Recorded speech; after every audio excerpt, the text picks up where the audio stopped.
একদা সুলাইমান আলাইহিসসালাম তার রাজদরবারে মন্ত্রী পরিষদ এবং দেশের সমস্ত জ্ঞানীগুণী মানুষকে নিয়ে একটি জরুরি মিটিং আয়োজন করলেন। পাশে ছিল তার দেহরক্ষী একটি জিন, আর ছিল তার মন্ত্রী পরিষদ। হঠাৎ করে সুলাইমান আলাইহিসসালাম ঘোষণা করলেন যে তিনি বিবাহ করতে চান। পাত্রী দেখতে বললেন। তখন আশেপাশে থাকা মন্ত্রী, জ্ঞানী গুণী মানুষ তারা সকলেই তাকে বললেন, হুজুর, আপনি সারা দুনিয়ার বাদশাহ এবং পয়গম্বর, আপনি আমাদের দেশের রাষ্ট্রপ্রধান, আপনি যেমন তেমন মেয়েকে বিবাহ করবেন না। আপনার জন্য কেমন পাত্রী দেখব যদি বলে দিতেন তাহলে পাত্রী খুঁজতে আমাদের সুবিধা হতো। অতঃপর সুলাইমান আলাইহিসসালাম বললেন, আমি যে মেয়েকে বিবাহ করব তার 4টি গুণ থাকতে হবে। প্রথমত, মেয়েটি হবে পর্দানসীন এবং দিনদার। দ্বিতীয়ত, মেয়েটি হবে আমানতদার। তৃতীয়ত, মেয়েটি ভালো বংশের হতে হবে এবং চতুর্থ হলো মেয়েটি সুন্দরী হতে হবে। অতঃপর পরের দিন থেকে সুলাইমান আলাইহিসসালামের রাজ কর্মচারীরা গ্রাম পেরিয়ে এবং সারা বিশ্বে এই কথা ঘোষণা করতে লাগলো, সুলাইমান বাদশাহ বিবাহ করতে চায় এবং এই 4টি গুণ যে মেয়ের ভিতরে থাকবে সেই মেয়েকে বিবাহ করবে। পরের দিন একজন গরিব জেলে মাছ বিক্রি করে বাড়ি ফেরার পথে দেখলো সুলাইমান বাদশার সৈন্যরা রাস্তা দিয়ে যাচ্ছে এবং সেখানে কয়েকজন লোক ভিড় করে দাঁড়িয়ে আছে। এটা দেখে জেলেও সেখানে দাঁড়িয়ে পড়লো। হঠাৎ করে সুলাইমান বাদশার সৈন্যরা এভাবে আসছে কেন? তখন একদল লোকটাকে বলল, সুলাইমান বাদশাহ বিবাহ করতে চায় এবং যে মেয়েকে বিবাহ করবে তার মধ্যে 4টি গুণ থাকতে হবে। মেয়েটি পর্দানশীল এবং দিনদার হতে হবে, মেয়েটি আমানতদার হতে হবে, মেয়েটি ভালো বংশের হতে হবে, মেয়েটি সুন্দরী হতে হবে। এই কথা শুনে জেলে বাড়ির পথে রওনা দিল। কিছু দূর গিয়ে জেলে মনে মনে দোয়া করে বললেন, হে আল্লাহ, আমার বাড়ি আমার একটা মেয়ে রয়েছে, সেও বিবাহের উপযুক্ত। মেয়েটি আমানতদার, দিনদার, সুন্দরী। জীবনে কখনো কোনো পুরুষকে দেখিনি, পৃথিবীর কোনো পুরুষ তাকে দেখিনি, পৃথিবীর কোনো পুরুষ তাকে দেখা তো দূরের কথা, তার ছায়া পর্যন্ত দেখিনি। সারাদিন রোজা রাখে, রাতের বেলা আল্লাহর ইবাদত করে। আমি যদি মেয়েকে সুলাইমান বাদশার সাথে বিবাহ দিতে পারতাম তাহলে জীবন ধন্য হয়ে যেত। আমি হতাম সুলাইমান বাদশার শ্বশুর এবং সুলাইমান বাদশাহ হতো আমার জামাই। কাল কিয়ামতের দিনে সুলাইমান আলাইহিসসালামের হাত ধরে জান্নাতে যেতে পারতাম। হে আল্লাহ, তুমি দয়ার সাগর, তুমি রহমানের রহিম,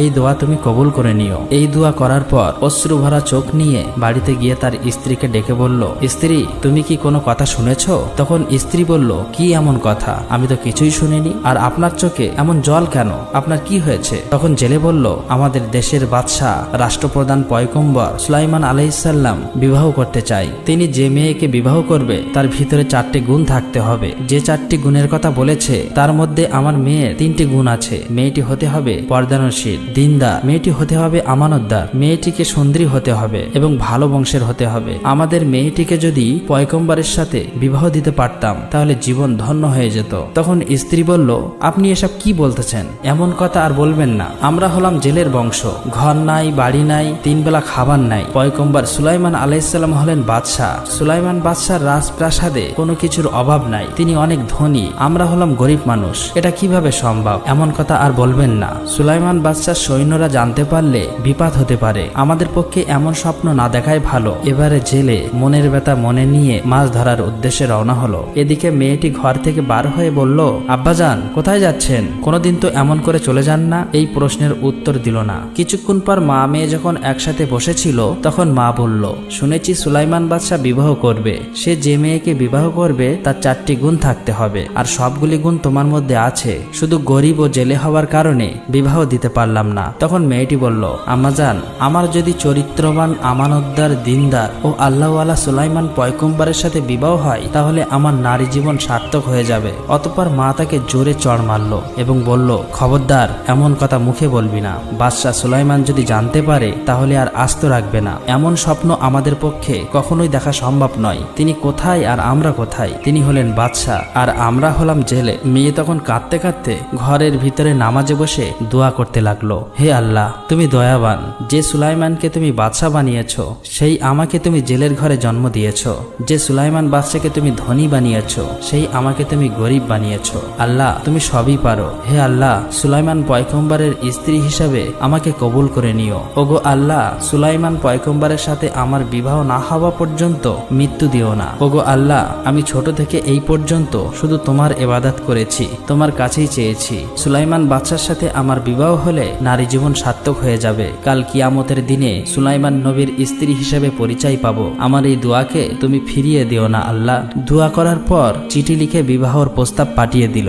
এদিকে একটি শয়তান জিন বহুদিন ধরে অপেক্ষায় আছে কিভাবে সুলাইমান আলাইহিসসালামের হাতের মুজিজার আংটি পাওয়া যাবে। কেননা এই মুজিজা আংটির কারণে সমগ্র মানুষ, জিন, পশু পাখি এমনকি বাতাসও তার গোলাম হয়ে থাকতো। তাই এই মুজিজা আংটি যদি ওই জিন নিতে পারে তাহলে তার কথা সমগ্র বিশ্ব শুনবে, তার গোলাম হয়ে থাকবে। এই শয়তান জিন চাই সুলাইমান আলাইহিসসালামকে সরিয়ে দিয়ে সে ওই সিংহাসনে বসবে। জিন কবে যে রাষ্ট্রপ্রধান হবে সেই অপেক্ষায় আছে। অতঃপর 3-4 মাস পর আবারও সুলাইমান আলাইহিসসালাম একটি জরুরি মিটিংয়ের আয়োজন করলেন। সুলাইমান আলাইহিসসালাম বললেন, কি ব্যাপার, আপনাদের সবাইকে এমন হতাশাজনক দেখাচ্ছে কেন? আর বিবাহের জন্য যোগ্য পাত্রী কি খুঁজে পেয়েছেন? তখন মন্ত্রীদের মধ্যে একজন বলল, হুজুর, আপনার শর্ত অনুযায়ী তেমন বিবাহের জন্য তেমন যোগ্য পাত্রী খুঁজে পাওয়া যাচ্ছে না। আবার এমন একজন পাত্রী বিবাহের জন্য আপনার কাছে পত্র লিখেছে যা শুনলে আপনি অত্যন্ত রাগান্বিত হবেন। সুলাইমান আলাইহিসসালাম বললেন, কি এমন পত্র? পত্রটি পেশ করুন। তখন মন্ত্রী পরিষদের মধ্যে আর একজন বলল, হুজুর, গ্রামে একজন জেলে থাকে, তার একটি মেয়ে আছে, সে আপনাকে বিবাহের জন্য পত্র লিখেছে। আর সাথে এটাও লিখেছে যে সে আপনার সম্পদের উপর কোনো লোভ নেই, শুধুমাত্র আপনাকে সে বিবাহ করতে চায়। মন্ত্রী পরিষদের অপর দিক থাকা আরেকজন বলল, হুজুর, এটা কখনোই সম্ভব নয়, তার সাহস তো কম নয়, জেলের মেয়ে হয়ে সুলাইমান বাদশাকে বিবাহ করতে চায়। তখন সুলাইমান আলাইহিসসালাম কিছু না ভেবেই পত্রটি ছিঁড়ে ফেলল। অতঃপর আল্লাহ রাব্বুল আলামিনের কাছে এক ফেরেশতা বলল, হে আল্লাহ, আপনার পয়গম্বর সুলাইমান আলাইহিসসালাম ধন সম্পদের কারণে অহংকার করেছে, কেননা জেলের মেয়ের বিবাহের পত্র সে কিছু না ভেবেই ছিঁড়ে ফেলল। অতঃপর আল্লাহ রাব্বুল আলামিন বললেন, সুলাইমান আলাইহিসসালামের উপর পরীক্ষা শুরু করা হবে। এদিকে জেলের মেয়েটি পত্র ছিঁড়ে ফেলার এই খবর পেয়ে অত্যন্ত শোকাহত হলেন। দুঃখ ভরা ব্যথা নিয়ে নামাজে পড়ে দোয়া করতে লাগলেন, ওগো আল্লাহ, তুমি মহান, তুমি সবই পারো।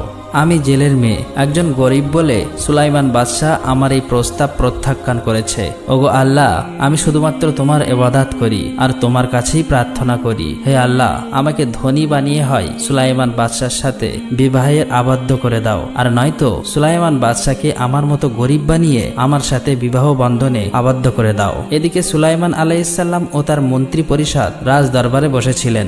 তখনই সুলাইমান আলাইহিসসালাম তার হাতের মুজিজার আংটি খুলে রেখে দেহরক্ষীকে বলল, আমি না আসা পর্যন্ত তুমি কোথাও যাবে না এবং অন্যদিকেও তাকাবে না। এই কথা বলার পর সুলাইমান আলাইহিসসালাম বাথরুমের দিকে গেল। অতঃপর এই সুযোগে সেই শয়তান জিন সুলাইমান আলাইহিসসালামের রূপ ধারণ করে দেহরক্ষীর কাছে এসে বলল, আংটি তাড়াতাড়ি আমাকে দিয়ে দাও। চারিদিকে শোনা যাচ্ছে আমার মতোই একজন ছদ্মবেশে নকল সুলাইমান দেশের ভিতরে ঘোরাঘুরি করছে।